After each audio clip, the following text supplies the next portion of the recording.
os clientes, que eu falo da questão que a gente foi evoluindo ao longo do tempo, que a gente queria trazer, não só como FanLab, mas como Riachuelo durante todo esse tempo, um produto que você só encontrava lá fora, é um produto que não vai estar escrito simplesmente Star Wars.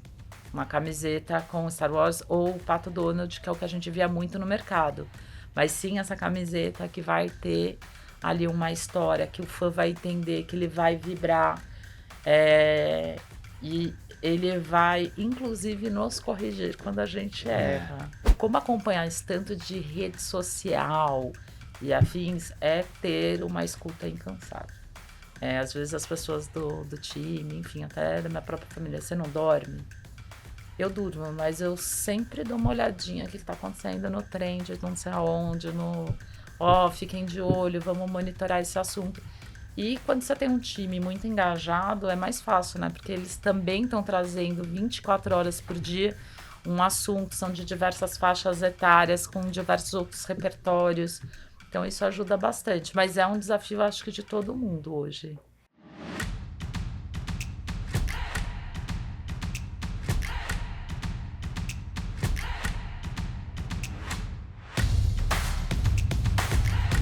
Olá pessoal, sejam bem-vindos a mais um PDV, o nosso Pod do Varejo, um produto da Stone Links. Eu sou o Thiago Melo, hoje estou aqui com meu grande amigo Gil Cinei, o Gil, que junto comigo vai entrevistar e vai bater um papo super bacana com a Júlia Medeiros, que ela é head de licenciamento da Riachuelo e também head da FanLab, que é a marca geek da Riachuelo. Então, para quem gosta aqui de marca geek, de licenciamento, de desdobramento e comprar com emoção e com paixão, esse é um episódio sensacional para você, eu tenho certeza que vocês vão adorar. E vamos direto aqui para o nosso bate-papo, vamos conversar direto aqui com a Júlia. Júlia! Obrigada pela oportunidade de estar aqui trazendo um pouquinho desse assunto que eu amo, que eu adoro.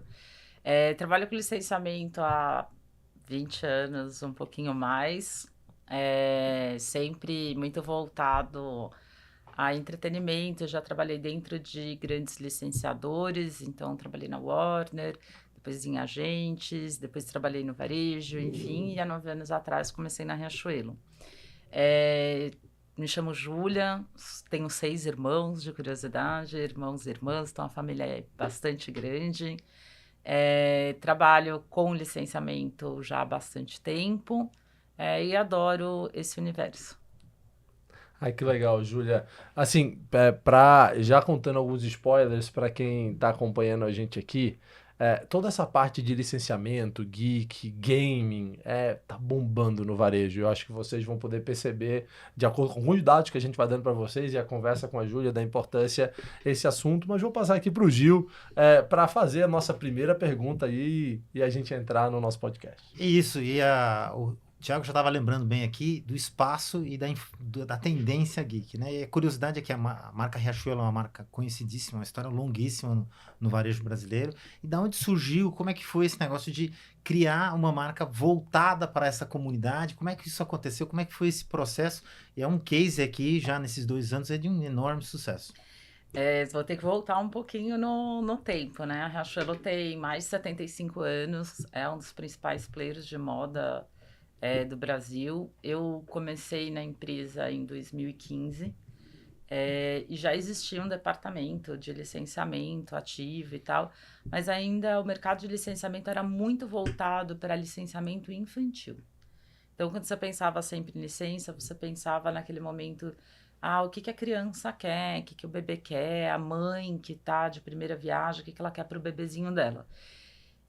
Mas naquele momento já estava acontecendo uma mudança no mercado de entretenimento, no mercado de consumo e afins. A gente teve uma mudança muito comportamental desde da chegada da internet, aonde eu brinco que você era um nerd isolado e você virou, de repente, um geek descolado. A gente teve uma mudança na econômica os grandes geeks do mercado viraram referência, então você tem toda a bolha de internet, de tecnologia, majoritariamente seus CEOs, no geral, eram mais geeks, né, mais introspectivos, e com tudo que aconteceu com a tecnologia, eles explodiram e ficaram muito ricos e afins e viraram pessoas muito aspiracionais. E que nunca esconderam as coisas que gostavam, os heróis, os quadrinhos, os seus filmes e afins. E junto com isso veio vindo todo um movimento de cinema. Então a gente teve uma década aí de grandes lançamentos de heróis, por exemplo, mercado game crescendo e afins. E a gente começou a olhar e ter um olhar mais atento para os amantes de cultura pop. Então a gente começou a acompanhar e licenciar já mais voltado para o público jovem, para o público adulto. Como que a gente poderia trazer aqueles itens que a gente só via nos parques lá fora. Então a Riachuelo sempre teve um papel muito importante de democratizar a moda. Então como que eu trago aquele produto com aquele personagem que é o mais legal, que está bombando naquele momento, lançamento de filme para um público adulto que de repente já não tinha mais vergonha de esconder que ele adora Hello Kitty, que ele adora o Superman, o Capitão América e por aí vai indo. Então foi uma mudança muito significativa, a gente estava atento, a gente entendeu, a empresa também entendeu isso, e a gente começou a fazer a partir de 2016, a gente fez a nossa primeira campanha voltada para o público geek, a gente chamava de Geek Week. E eu me lembro que na época a gente fez uma brincadeira que era um gifzinho, que era numa linguagem meio de coding, só quem é geek entenderia, só com a legenda, os entendedores entenderão. E aí, de repente, a gente postou, no que a gente postou 2 horas depois, tinha mais de 50 mil visualizações e tal, e meu vice-presidente mostrou o celular e falou, o que é isso? Falei, então, não é para você entender, não é para eu entender. Falei, é para outro público. Ele, entendi, aquela campanha do Geek, né? Eu falei, exato, a campanha do Geek. E a gente lançou e foi um super sucesso, porque a gente já tinha dentro de casa muitos personagens, muitos contratos, e o público realmente estava carente. Então a gente começou cada vez a ampliar mais o mix de categoria. Então, trazer uma linha de casa de Star Wars. A gente lançou numa véspera na Paulista de um evento. Foi uma loucura. Sumiram todos os produtos da loja. O caminhão teve que vir de CD. O pessoal ficou sentado no chão da loja até 9 horas da noite. Não saio daqui enquanto não levar meu lençol. A gente não estava dando produto de graça. E as imagens são muito engraçadas, assim. São muito emocionantes, porque a gente está lidando com o fã e com a paixão. Então, aí a gente começou todo esse trabalho, a gente criou a partir de 2016 a marca Riachuelo Geek, que majoritariamente ela aparecia em momentos específicos, como a Geek Week e a Comic Con.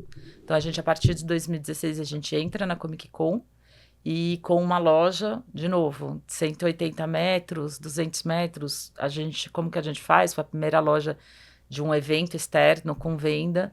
E no que a gente abriu, começou, antes mesmo da gente abrir no evento, fez uma fila enorme. E a gente não conseguia dar conta, nossa loja foi crescendo, crescendo, crescendo.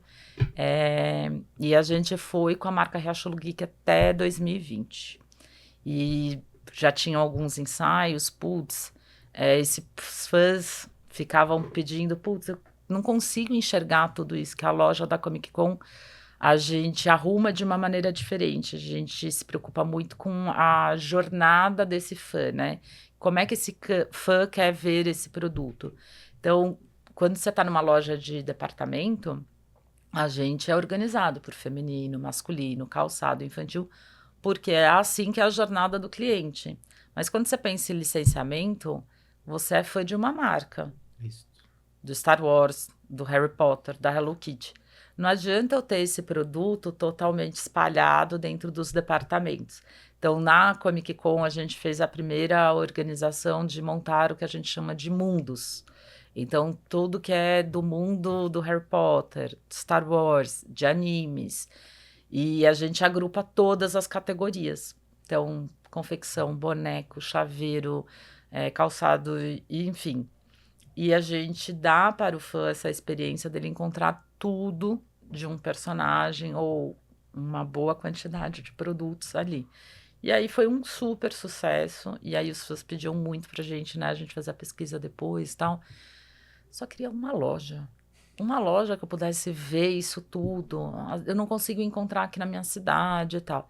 E aí a gente foi amadurecendo, a gente foi ampliando muito o negócio de licenciamento até 2020. A gente mais do que dobrou. Representatividade em número de categorias, a gente ficou realmente enorme. Então a gente desenvolve linha de checkout, linha de casa, claro que toda a linha de confecção. E o que mais de confecção, além da camiseta? Então, a gente começou a trabalhar com tricô, com jaquetas e afins. E isso foi nos dando uma maturidade de ir trabalhando, de entendendo esse cliente, até o momento que a gente se sentiu preparado para dar esse passo e, putz, vamos criar uma loja 365 anos, 24/7, para atender esses fãs. E aí nasce a FanLab em 2022. A gente ainda vai fazer 2 anos, uma marca nova dentro de um gigante, mas ainda muito nova, onde a gente está aprendendo, a gente aprende todos os dias com essa comunidade de fãs. É incrível. Assim, para quem acompanha aqui o PDV, sabe que eu gosto bastante de dados, né? E eu sempre tento trazer dado para a conversa, porque eu acho que ajuda as pessoas a entenderem o quão a gente está falando. E nessa comunidade geek, não dá para estender que todo mundo que joga algum jogo é geek. Mas geek seria a leitura, vamos dizer, dos mais fãs, mais apaixonados, como você bem trouxe, Júlia. Mas a gente fala das gerações, a geração Z, que é o pessoal que tem ali de 29, mais ou menos, 27 anos até 14 anos, ela já gasta 22% do tempo dela em gaming. Ou seja, 22% do seu tempo está sendo gasto em game. Quando a gente vai para a geração alfa, que são os menores de 14 anos, 28% Já do quase tempo tudo. dessas pessoas é gasto dentro de game. E isso faz com que as pessoas se apaixonem, que gerem essa paixão. E nessa paixão, imagino eu, e aí você que precisa responder, gera um público que tem uma tendência de comprar um ticket médio mais alto, que tem diferentes comportamentos. Conta pra gente como é o teu público, como é esse público. Você já falou um pouquinho de paixão um pouco antes, mas fala um pouquinho pra gente das diferenças de atender um público que já é apaixonado pelo produto que ele compra. É diferente muito, porque, primeiro, ele entende muito daquela paixão. Ele entende muito daquele produto.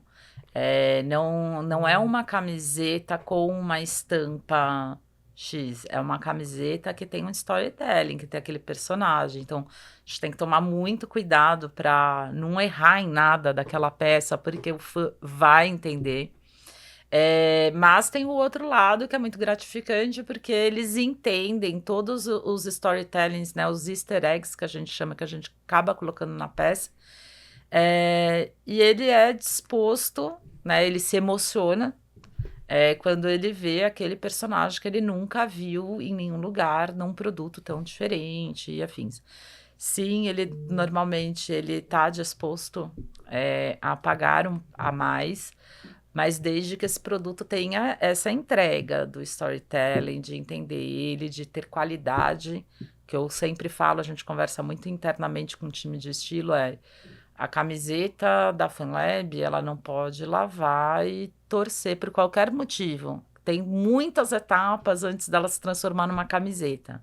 Porque ele não está comprando uma camiseta, ele está comprando um produto do personagem que ele é apaixonado. A gente está lidando com muitas emoções, assim, ao longo da nossa jornada aí, com muitas Comic Cons, mais as lojas, a gente tem muitas histórias que você olha e fala assim, nossa, realmente não é uma camiseta, ela representa para esse fã muito mais. O Thiago tá ouvindo a Júlia falar aqui, lembrando do meu filho, né? Esses tempos ele apareceu com uma camiseta lá em casa e tem isso do storytelling. Eu não consegui entender por que ele comprou, por que ele quis aquilo lá. Enfim, tem um storytelling, tem lá um Zé Carioca com um cachorro, não sei o que, um negócio, e tem uma relação lá. Ele enxerga alguma coisa ali que eu não enxergo. E isso é importante, ficou claro, assim, de cuidar disso, de ter uma história, não é só um produto, não é só um licenciamento, tem uma história, tem um cuidado. E como é que vocês conseguem se manter próximos? Aí, vou voltar pro meu filho, tomara que ele não assista o PDV para não ter vergonha, né? Então, do pai fazendo perguntas aqui, mas como é que vocês se mantêm conectados com esse público, com o que eles estão pensando? Porque os hábitos são realmente bem diferentes. O meu moleque não é mais tão pequeno, mas tem 17 anos, e tem um jeito de se engajar nas mídias sociais, diferente. E como é que vocês estão acompanhando isso? O Gil é um eterno aprendizado, tá? E cada vez esse aprendizado você precisa tê-lo mais rápido. Essa aqui é a real. A gente estava conversando um pouquinho antes, né? A gente tem uma equipe enorme, são geeks, né? E hoje, dentro do geek, que a gente fala para quem não é do mercado, quem não entende muito de geek, fala assim: ah, ele gosta de personagem, então ele é geek. Hoje você tem vários níveis, digamos. Você tem o Nick raiz, você tem o Nutella, o que é tecnológico e tal. Você tem muitos perfis dentro desse universo, porque assim, é cultura pop.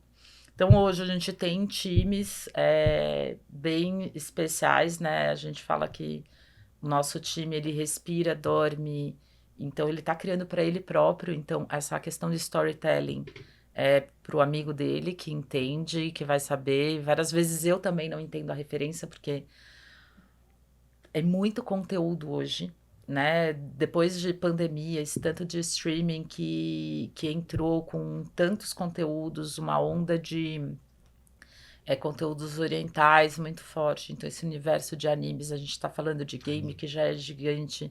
Aí você tem o de animes, aí você tem o de heróis, você tem. Antigamente, lá em 2015, enfim, perguntava se assiste tudo. Aí eu falei, quase tudo. Porque eu quero traduzir isso de uma maneira diferente junto com os times e tal. Hoje é meio impossível eu conseguir assistir tudo, mas aí eu tenho uma pessoa que entende mais de animes, por exemplo, que olha e falou: cara, vem aqui me ajudar a ver essa peça. Isso aqui faz sentido para você?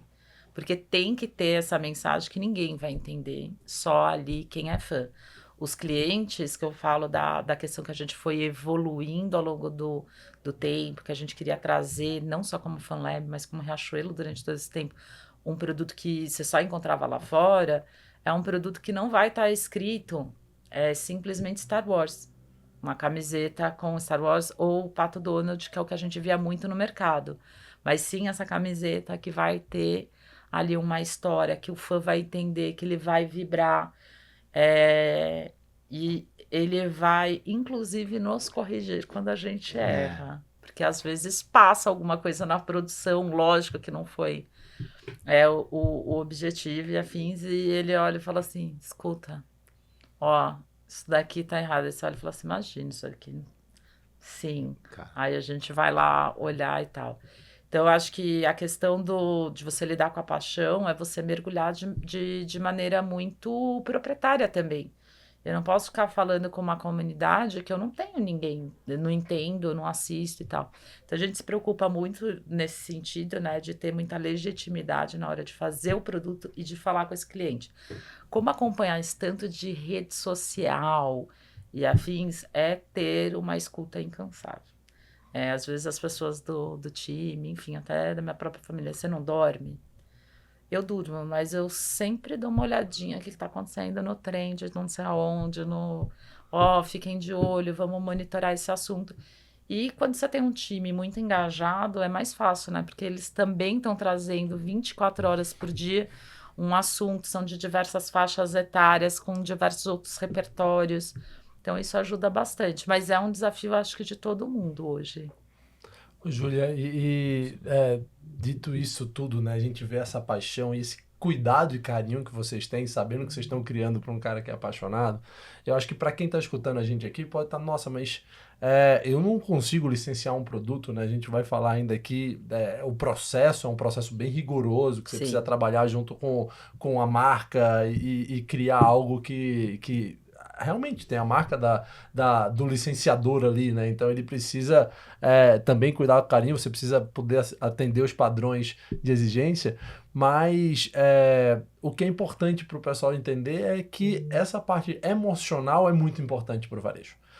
Varejo é sobre emoção, né? Principalmente o varejo físico. Total. Ele é sobre você despertar esse sentimento de proximidade, de entender o produto, de entender o detalhe, de se conectar de alguma forma. Então, para quem está escutando a gente, saiba que o jeito que a Riachuelo com a FunLab deu foi ir para o licenciamento do mundo geek, que com certeza cria uma conexão emocional. Existem outros jeitos de se criar essa conexão emocional, e fica aqui essa incentivo para todo mundo que está escutando a gente, para que tenha na cabeça qual é essa conexão que eu quero criar com o produto que eu vendo, porque eu acho que esse é o maior fator de decisão na hora da compra. Mas indo para uma pergunta que é uma curiosidade que eu tenho, indo para dado novamente, a gente tem um dado super interessante quando eu disse que geração Z gasta uma boa parte do seu tempo com o jogo, a geração alfa também, mas quando a gente fala de crescimento de gaming, uma coisa que é super interessante é que o crescimento do game vem das pessoas que têm mais de 65 anos. O maior crescimento de pessoas jogando e gastando mais tempo são os nossa geração prateada, que estão cada vez mais engajando mais nesse mundo. Então, eu tenho primeiro essa curiosidade para saber se é algo que você percebe na FunLab, o público mais velho entrando dentro da loja, que é uma coisa que a gente esperaria que normalmente fosse para um público mais jovem, se isso já acontece, e se tem alguma diferença, porque você imagina que teve que adaptar o que a Riachuelo já aprendeu de varejo para o público da FunLab. Então, tem alguma diferença que você teve que adaptar ou de tecnologia ou de loja que vocês tiveram que fazer? E o quão loja física é importante para vocês nesse processo todo? Então, uma pergunta meio grande, mas vamos lá. Exato, eu vou tentar te responder e se faltar algum pedaço, eu vou te ajudar. Você vai me ajudando. O universo gaming, assim como o geek que eu falo você é game? Normalmente a pessoa me responde, não. Aí eu olho e falo assim, você não tem um joguinho no celular? Tenho, vários. Então, olha e falo assim, você pode ser um tipo de gamer diferente daquele que é o mais jovem, que tem toda aquela estrutura, que vai ter um jogo mais competitivo.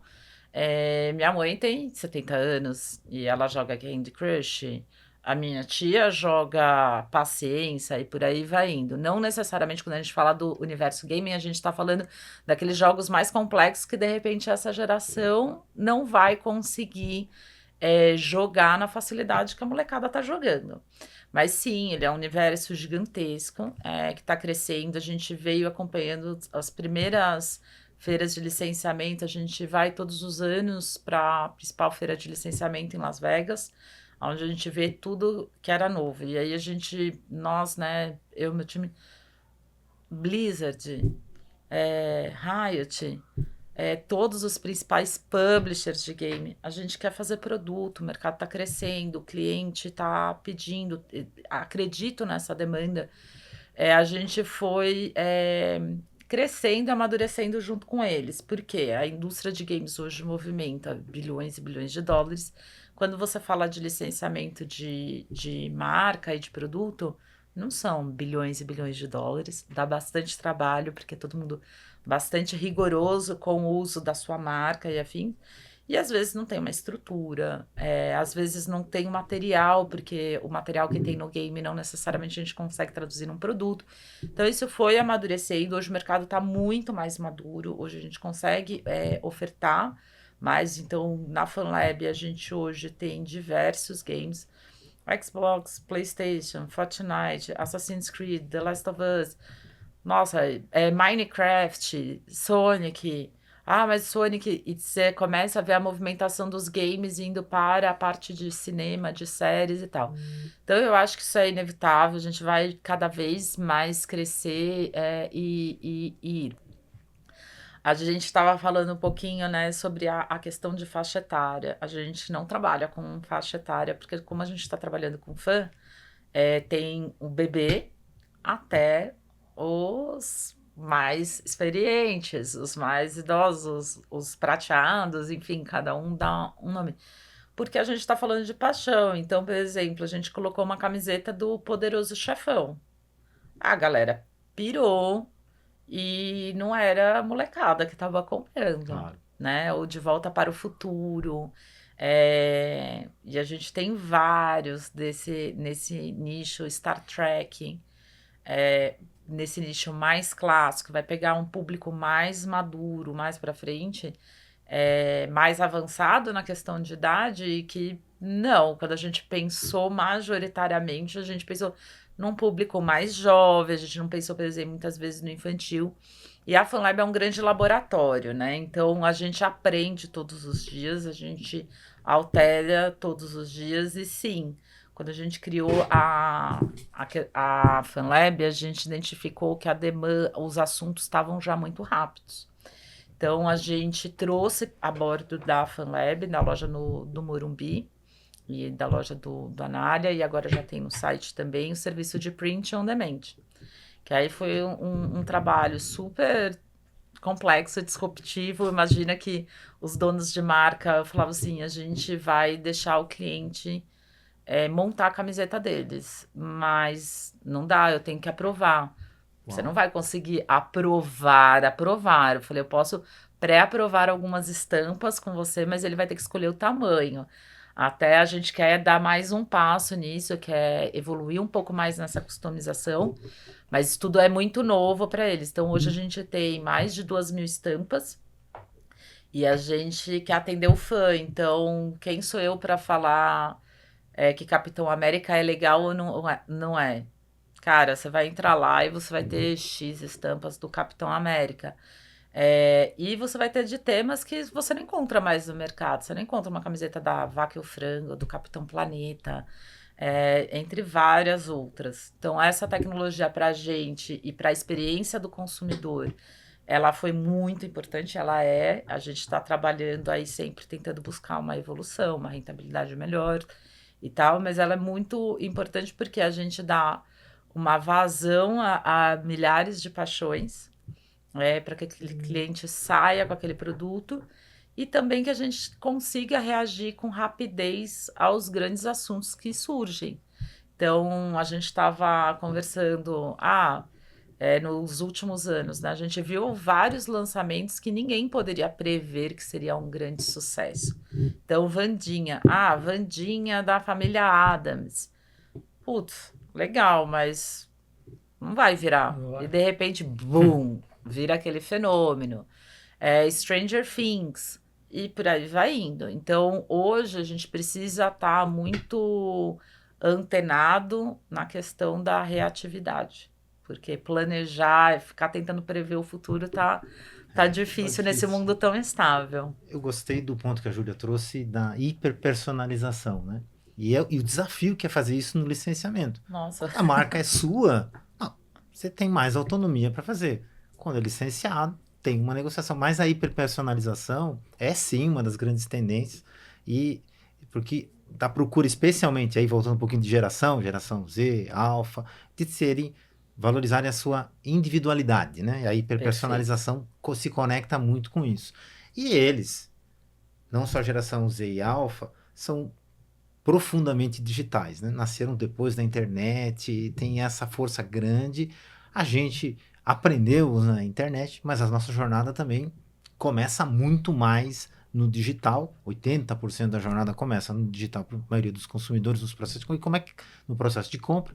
E como é que vocês estão considerando isso para se conectar no ambiente digital, e ainda resgatando um pedacinho da pergunta do Thiago, e como é que vocês estão trazendo isso para a loja física? A gente já abordou hiperpersonalização, mas estou curioso de saber como é que a FunLab está lidando com o ambiente digital e o físico nessa jornada. A gente tem hoje, nas nossas lojas, tem omnicanalidade, nós temos nossas redes sociais, nós temos nosso site, mas o consumidor ainda precisa, muitas vezes, ver. Ele precisa do toque, ele precisa ter aquela experiência de enxergar. É muito diferente de você chegar numa loja e ver um ambiente inteiro de Harry Potter do que você navegar no meu site, por melhor que eu tente transformar o meu UX, a minha página, a minha promoção. Não é isso muitas vezes, mas é claro, eu acredito muito que hoje a busca começa no online. Boneco do Harry Potter, camiseta do Harry Potter. Quando a gente nasceu, e a gente ficou pensando muito nesse modelo, porque ele é bem disruptivo para o varejo, né, feminino, masculino, calçados e tal, a gente vai arrumar isso tudo de uma maneira diferente. Todo mundo já olhou e falou, como assim? Mas você tá misturando feminino e masculino. Aí eu falei, não existe feminino e masculino. Eu falei, existe a camiseta do Harry Potter. Então a gente busca dar essa visibilidade, digamos, para os nossos produtos no digital, no site da Riachuelo. E quando a gente traz ele para a loja física, a gente só tem loja física hoje em São Paulo, por enquanto, a gente quer ter uma experiência muito além de uma loja. Então, a gente tem a hiperpersonalização, a gente tem muitos eventos que a gente faz na loja. Então, uma loja sem vitrine, por exemplo, ela é toda aberta e a gente tem uma área que a gente chama de Hot Point, onde a gente sempre está fazendo um evento ou está trazendo uma novidade, em parceria com os estúdios. Então, a gente já teve diversas experiências de coisas mais complexas, de coisas mais simples, e que o fã se apaixona, ele se engaja, ele começa a te escrever, te dando dicas. E eu acho que é essa jornada que vai começar numa busca até a conversão no ponto de venda, com uma experiência muito legal. Ou até mesmo uma finalização num carrinho. Ele foi, aí ele viu o produto na loja, ele pensou de novo, e aí ele vai entrar no site com mais segurança, porque por mais que a FanLab tenha nascido da Riachuelo, muita gente não sabe que a FanLab faz parte de uma estrutura grande como a Riachuelo. Então, ela é uma marca nova para o mercado e para as pessoas. Então, eu acho que ela é super complementar. E acho que a gente, por mais que a gente seja muito digital, a gente esteja na hora da decisão de muitas coisas de compra, principalmente quando está ligado à paixão, a gente muitas vezes quer ver. Quer tocar. Exato, é a mãozinha, né? Não tem jeito. E você já nasce de um gigante do varejo brasileiro, né? Que tem muitos aprendizados. Você falou uma das coisas aqui que era diferentes, era essa parte de não masculino e feminino tá junto. Não, na verdade, às vezes nem tem masculino e feminino. Mas o que a FanLab aprendeu com a Riachuelo e pôde trazer dentro desse todo mundo? E o que a Riachuelo já aprendeu com a FanLab também? Vocês já influenciaram a Riachuelo em alguma coisa? Podia falar um pouco sobre isso? Eu acho que essa troca, ela é no nosso dia a dia, né? Até porque os times são próximos, o time do licenciados e da FanLab é o mesmo time, tá debaixo da mesma gerência, então a gente tem muito dessa troca.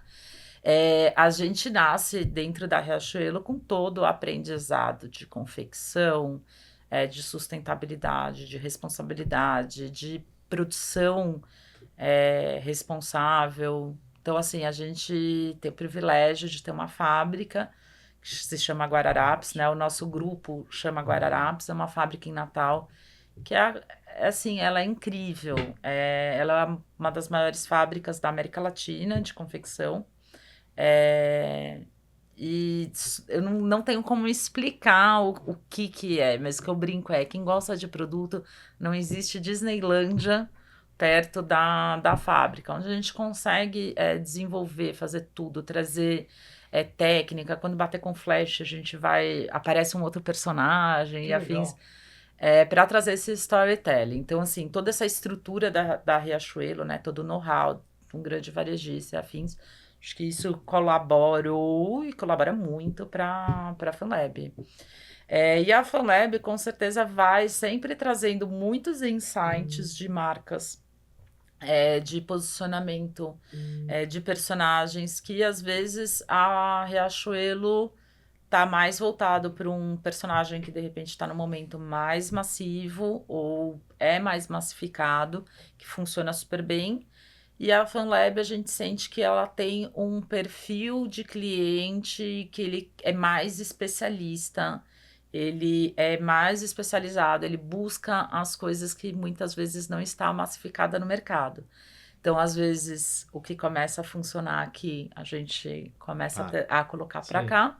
E da Riachuelo também, às vezes tem um assunto que está funcionando muito bem e que na FanLab a gente ainda não viu, a gente também vai levar para lá.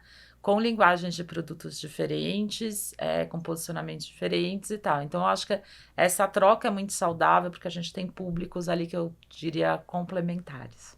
Muito legal.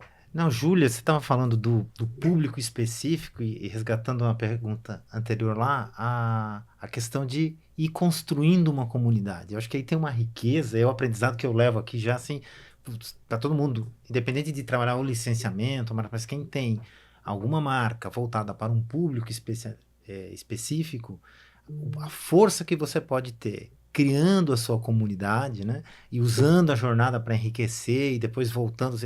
O ciclo e a construção de relacionamento entre a marca e o consumidor com certeza tem uma qualidade e muito mais possibilidades do que uma marca mais ampla, mais larga no mercado. E aí, isso foi uma contribuição aqui. E olhando para frente, Júlia, o que a gente pode esperar da FanLab aí para os próximos anos? Eu acho que a FanLab tem muito chão, muito mercado, né, para navegar ainda, crescer.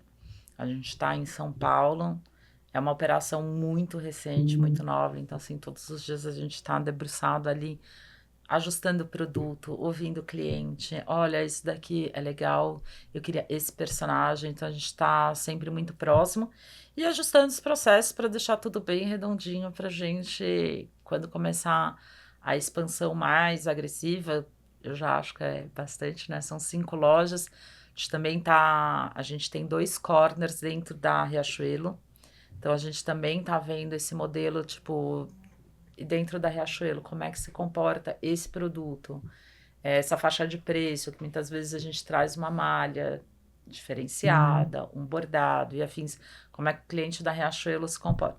Então a gente está olhando diversos modelos, está analisando, nos reorganizando, mas eu acho que tem muito futuro. Não é nem futuro, né? É presente. Porque esse mercado não vai parar.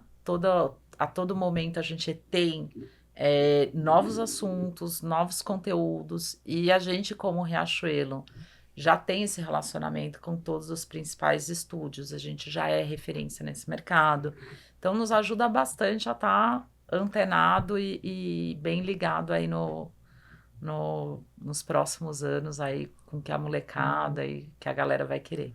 Júlia, a gente podia ficar aqui batendo esse papo por horas, porque dá para ver que você é apaixonada tanto por esse mundo de licenciamento, que você fala que está trabalhando tanto tempo, mas também por esse mundo de gaming, geek, animes. Então, e é muito legal também, uma coisa que eu percebo que você fala do time, porque também você busca ter esse time de apaixonados, né? Queira ou não queira, para desdobrar, para cobrir cada vez mais coisas. Então, eu acho que fica aqui também essa deixa para todo mundo que está aqui, varejista, encontrar pessoas que são apaixonadas pelos que fazem, pelo que cria, pelo detalhe, né? Pedir ajuda, né? Eu gostei quando você falou, poxa, eu criei uma camisa lá que eu não domino tanto de anime, eu já chamei alguém do meu time que tá fazendo sentido essa camisa, então... Porque é muito assunto e é muito detalhe, assim, falar de um Harry Potter, que eu assisti todos os filmes, tudo bem, do Star Wars, também. Mas assim, tem uma enormidade de animes. Eu olho e falo assim, não entendi. Essa medalha, esse. Então a gente vai se complementando. Vai pedindo ajuda. Então, eu queria agradecer, foi um prazer poder bater esse papo. Queria agradecer também a presença aqui do Gil, me ajudando nessa mediação. Podem ter certeza que vocês vão ver mais do Gil por aqui, sempre contribui bastante fazendo aqui as perguntas e a gente podendo entender um pouco mais do negócio de vocês. E a gente tem uma parte final que a gente chama a nossa roleta do varejo. A gente vai girar uma roleta aqui, é sempre algo que a gente tenta extrair um pouquinho mais de informação do nosso entrevistado, então a gente vai girar a roleta e dependendo de onde ela caia, eu vou te fazer uma pergunta específica, eu vou pedir para a produção rodar aqui a roleta e a gente vê aonde vai cair. Opa, inventário. Inventário é a parte onde a gente pede nosso estoque de recomendações. Pede para você falar sobre alguma tendência, um livro, uma pessoa, alguma coisa que você acha que quem está escutando a gente deveria conhecer, deveria entender. Como digo, eu acho que você já falou dessa feira, que eu queria saber um pouco mais, que acontece lá em Las Vegas, mas dá uma dica pra gente. Vamos lá. São muitas, eu não sei exatamente, mas vamos começar pela feira, eu vou aqui pensando em outras. Para quem é do mercado, para quem está pensando em entrar, existem empresas hoje, né, no mercado, tem a Associação Brasileira de Licenciamento, que tem ali algumas informações para ajudar. Mas para quem já está um pouquinho mais engrenado, tem a Feira de Licenciamento em Las Vegas, é a principal feira do mundo. São muitos eventos, né? Eu falo que é exaustivo, a gente começa às 7 horas da manhã até 8, 10 horas conversando, fazendo reunião. Mas é muito produtivo porque a gente vê tudo que os estúdios, principalmente gente, né, já tem uma relevância bastante grande, então a gente cobre todos os eventos e o que eu brinco é, eu quero conversar com todo mundo. Então, mesmo uma marca, às vezes, que eu não conheço, eu não sei, eu sento, eu converso, eu vou ouvir, porque amanhã essa marca pode viralizar. E a gente brinca assim, a gente tem na história alguns assuntos que, putz, eu amo isso, mas não necessariamente nosso cliente quer isso. E às vezes eu não conheço isso, que estava ali numa mesinha da feira e tal, e virou um estrondo. Então, acho que uma das dicas é a feira é muito bacana, mas não é uma feira aberta assim ao público que todo mundo consegue acompanhar todos os eventos, mas ela é gratuita para você visitar os estantes. É uma ótima porta. E eu acho que a principal dica é ouça, ouça, ouça. O que, que o cliente quer, de que maneira que você que tenha alinhamento com o que ele quer, com o que você quer oferecer. Porque hoje está tudo muito dinâmico, muito instável. Então, assim, não existe mais verdade absoluta. Ah, eu vou colocar este personagem que é muito Sim. consagrado e ele vai bombar. Não. Às vezes você vai ter que pegar um personagem, uma marca muito diferente para fazer aquele resultado. Então, acho que é ouvir, ouvir, ouvir. Acho que é a maior dica que eu posso dar. Júlia, muito, muito obrigado. Gil, muito obrigado pela Obrigado. participação aqui. Obrigado, Eu que Júlia. agradeço, super obrigada. Foi uma delícia. É Eu coisa espero boa. Muitos ter aprendizados. contribuído aí com todo mundo. Excelente. Então, pessoal, concluímos aqui mais um episódio do nosso PDV, o nosso Pod do Varejo. Se você curtiu o nosso papo, é apaixonado por varejo de alguma forma, curte aqui o nosso vídeo, compartilha esse vídeo para o máximo de pessoas que você puder, porque a gente tem esse propósito de movimentar o varejo brasileiro, de fazer com que os empreendedores brasileiros transformem seus sonhos em realidade e, com certeza, conhecimento é um dos melhores caminhos para que as pessoas cheguem lá. Então, sigam nossas redes sociais, compartilhem esse conteúdo e até um próximo PDV perto de você aí. Então, vamos acompanhar em breve o próximo episódio.